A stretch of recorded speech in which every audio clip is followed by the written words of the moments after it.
ஓம் சக்தி ஜோதிடம் நேயர்களுக்கு அன்பார்ந்த வணக்கங்கள். வணக்கம் சார். வணக்கம் சார். நீண்ட இடைவெளிக்கு பிறகு உங்களை பேட்டி எடுக்கிறது ரொம்ப மகிழ்ச்சியா இருக்கு சார். நல்லா இருக்கீங்களா? நல்லா இருக்காங்க சார், ரொம்ப சந்தோஷம். இந்த ஓம் சக்தி ஜோதிடம் நேயர்களுக்கு மென்மேலும் வியூவர்ஸ் எல்லாம் நிறைய பேர் வந்துகிட்டு இருக்காங்க. நம்மளுடைய வீடியோலாம் நிறைய பேர் பார்த்துக்கிட்டு இருக்காங்க. ரொம்ப சந்தோஷம் சார். சார், நேயர்கள் ஆவலோட எதிர்பார்த்த குரு பயிற்சி எப்ப சார் வருது? எந்தெந்த ராசிகளுக்கு எப்படி சார் இருக்கு? இந்த குரு பயிற்சி ஏற்கனவே வந்துடுச்சு சார். Okay sir. இந்த குரு பயிற்சி பலன்கள் படி இப்போ யாருக்கெல்லாம் நல்லது செய்ய போகுது, யாருக்கெல்லாம் சுமாரான பலன்களை கொடுக்க போகுது, ஓகே சார், இதுக்கு என்னென்னலாம் பரிகாரங்கள் செய்யணும், ஓகே சார், அப்படிங்கறத பத்தி இந்த வீடியோல கொஞ்சம் விரிவாவே நம்ம மக்களுக்கு சொல்லுவோம் sir. Okay sir. Okay sir. நேயர்களுக்கு பயனுள்ளதா இருக்கும். நேயர்களுக்கு நிச்சயமா பயனுள்ளதா இருக்கும். Okay sir. முதல்ல ஒரு விஷயத்தை நம்ம தெரிஞ்சுக்கணும். Okay sir. என்ன அப்படின்னு கேட்டீங்கன்னா, குரு பகவான் தான் இருக்கிற இடத்துல இருந்து தன்னோட பார்வை பலத்தினால 5, 7, 9 பார்வையினால அதிகமான யோக பலன்களை அவர் செய்வார். ஆமா சார். இப்போ அவர் பயிற்சி ஆகி வர்ற வீடு கடகராசி. இந்த கடகராசி இது சந்திரனுடைய ஆட்சி பெற்ற சொந்த ராசி. இந்த கடகராசியில தான் குரு பகவான் உச்சம் பெறாரு. ஆமா சார். சந்திரன் அறிவு, மூளை, சிந்தனை, செயல்பாடு, கற்பனை திறன்கள் இது எல்லாத்துக்கும் சொந்தக்காரர். அதனால எந்த ஒரு காரியத்தை நம்ம செய்ய ஆரம்பிச்சாலும், ஒரு வியாபாரம் பண்றதோ, இல்ல ஒரு மனை போடுறதோ, இல்ல ஒரு வீடு அமையறதோ, மற்ற சுப காரியங்கள் செய்யறதோ, அதனால நம்ம வளர்பிறையில தொடங்குறோம் இல்லையா? அதுக்காகத்தான் வளர்பிறையில தான் சந்திரனுக்கு பவர் அதிகம். அதனாலதான் சார். Okay sir. ஆமா சார். இப்ப நேயர்களுக்கு 12 ராசிகளுக்கு சொல்ல போறீங்க. 12 ராசிகள்ல சரி, குரு பகவான் கடக ராசியில பெயர்ச்சியாகி இருக்கிறதுனால முதலாவதா நம்ம மேட ராசிக்காரங்களுக்கு பலன்களை சொல்ல போறோம். Okay sir. வீடு, நிலபலன்கள், புதிய வாகனங்கள் வாங்குறது, புதிய தொழில்கள் தொடங்குறது, புதுசா வியாபாரங்கள் தொடங்குறது, இது எல்லாம் நல்லா நடக்கும். நீண்ட நாளா தடங்களா இருந்த திருமண யோகம் திருமணம் நடைபெறாம நிறைய தடைகளா இருந்தது இந்த மேடராசிக்காரங்களுக்கு.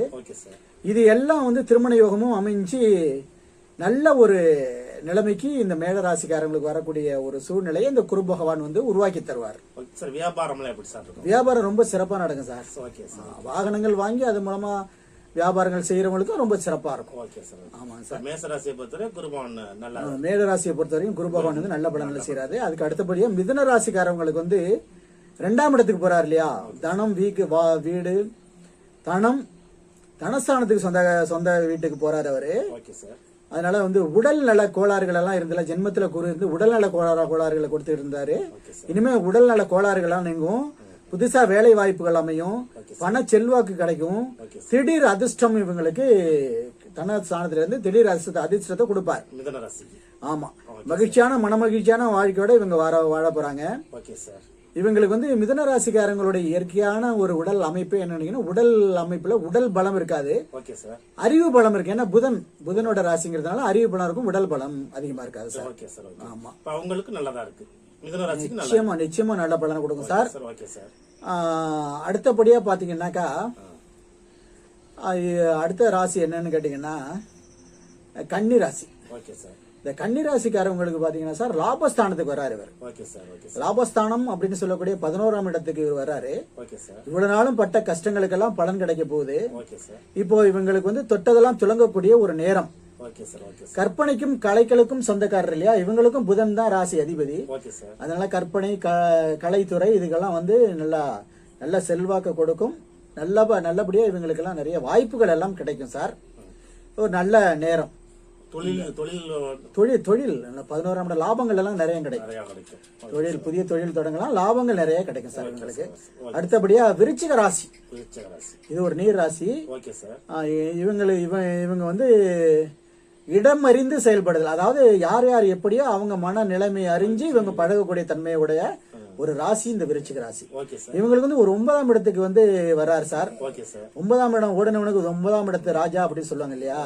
அதனால அப்போ ஒரு பழமொழியே இருக்கு, ஒரு சிறப்பான பலன்களை கொடுப்பாரு. எதிலும் துணிஞ்சு இறங்கலாம். இப்போ இவங்க எதுலயுமே ஒரு துணிச்சலோட இறங்கலாம், தைரியமா இறங்கலாம். இவங்களுக்கு முன்னோர்களுடைய ஆசி கிடைக்கும், ஆசீர்வாதம், குலதெய்வ அனுக்கிரகமும் இவங்களுக்கு இப்ப கிடைக்க போகுது. அதனால தகப்பனாருடைய வழியில ஆதரவும் கிடைக்கும்.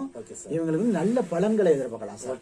வேலை தொழில் முன்னேற்றம், புதுசா வேலையில இருக்கிறவங்களுக்கு வந்து அவங்க வேலையில வந்து உயர் பதவிகள் இதெல்லாம் நிச்சயமா கிடைக்கும் சார் இப்ப திருமணங்கள் சார் இளைஞர் திருமணம் தடையா இருந்துகிட்டு இருக்கவங்களுக்கும் திருமணம் கைகூடும். அது குரு பலம் இருக்கணும் இல்லையா? ஆமா ஆமா. குரு பலத்தினால திருமணம் தடைபட்டிருந்த திருமணமும் விரைவா நடைபெறும் சார். Okay sir. அடுத்தபடியா மகர ராசிக்காரவங்களுக்கு, இந்த மகர ராசிக்காரவங்களுடைய தத்துவம் என்ன அப்படின்னு கேட்டீங்கன்னா, அவங்களுக்கு பிறருக்கு உதவி பண்ணக்கூடிய குணம் வந்து அவங்களுக்கு இயற்கையாவே இருக்கும்.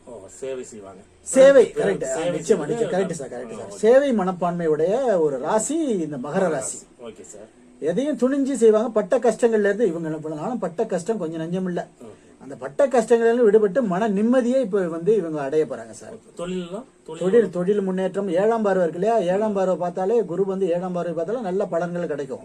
அதே மாதிரி திருமண யோகம், புதிய தொழில் தொடங்குறது, வெளிநாட்டு யோகம், வெளிநாட்டுக்கு போகலாம் அப்படின்னு நினைச்சுக்கிட்டு இருந்தவங்க, பணம் கட்டினவங்களுக்கு எல்லாம் நல்ல நிச்சயமா நல்ல வாய்ப்புகள் அமையும். போய் வெளிநாட்டு போய் திரும்ப வேண்டிய அவசியம் இல்ல, நல்ல வேலை கிடைக்கும், ஒரு மரியாதை இருக்கும், அதெல்லாம் கிடைக்கும் சார். அடுத்தபடியா மீன ராசி, இதுவும் ஒரு நீர் ராசி தான். இந்த மீன ராசிக்காரங்களுக்கு வந்து ஒரு 5ஆம் இடத்துக்கு குரு வரப்போகுது. 5ஆம் இடத்துக்கு 4ஆம் இடத்துல இருந்த குருவோட இப்ப 5ஆம் இடத்துக்கு வர்றது ரொம்ப ரொம்ப சிறப்பு. அதனால யோக பலன்கள் கிடைக்கும். 5ங்கிறது ஒரு நல்ல இடம். எதுலயும் இவங்களும் துணிஞ்சு இறங்கலாம் சார், துணிச்சலா இறங்கலாம். தொழிலா இருந்தேன்னு பட்ட காலிலே படம் கெட்டக்கூடிய கிடம்னு ஒரு பழமொழி சொல்லுவாங்கல்ல, இது எல்லாம் நீங்கி இவங்களுக்கு வந்து தொட்டதெல்லாம் பொன்னாகும் காலம், பொன்னாகும் நேரம் இப்ப வந்துடுச்சு இவங்களுக்கு. அதனால தொழில்ல ஒரு முன்னேற்றம் இருக்கும், வீட்டுல குடும்ப நிம்மதி இருக்கும், நோய் நொடிகள் எல்லாம் நீங்கி நல்ல ஒரு ஆரோக்கியமான ஒரு வாழ்க்கை, ஆரோக்கியமான ஒரு நிலைமைக்கு இவங்க வர முடியும் சார். அதுக்கு இப்ப இவ்வளவு நாளும் இப்ப நிறைய பலன்கள், நிறைய நல்ல பலன்கள் கொடுக்கக்கூடிய ராசிகளை பத்தி பாத்துக்கிட்டு இருந்தோம் சார். இப்போ அதுக்கு அடுத்தபடியா நம்ம பார்க்கக்கூடிய ராசிகள், மற்ற ராசிக்காரங்களுக்கு எல்லாம் சுமாரான பலன்கள் யாருக்கு இருக்கு அப்படிங்கறத பத்தி இப்ப நம்ம பார்க்க போறோம் இல்லையா? குரு பகவான் வந்து யாரும் கெடுத்துட மாட்டாரு, இருந்தாலும் பலன்கள் கொஞ்சம் குறைவா கிடைக்கும். இந்த ராசிப்படி எடுத்துக்கிட்டோமா, முதல்ல வந்து ரிஷபராசி. இந்த ரிஷபராசிக்கு வந்து 3ஆம் இடத்துக்கு குரு போயிட்டாரு. 3ஆம் இடத்துக்கு போனாலும் ஒரு 80% நல்ல பலன்களை இவங்களுக்கு கிடைக்கும்.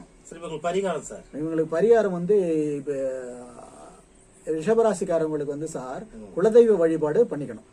குலதெய்வ வழிபாடு தான் இவங்களுக்கு ரொம்ப சிறப்பா பண்ணிக்கணும்.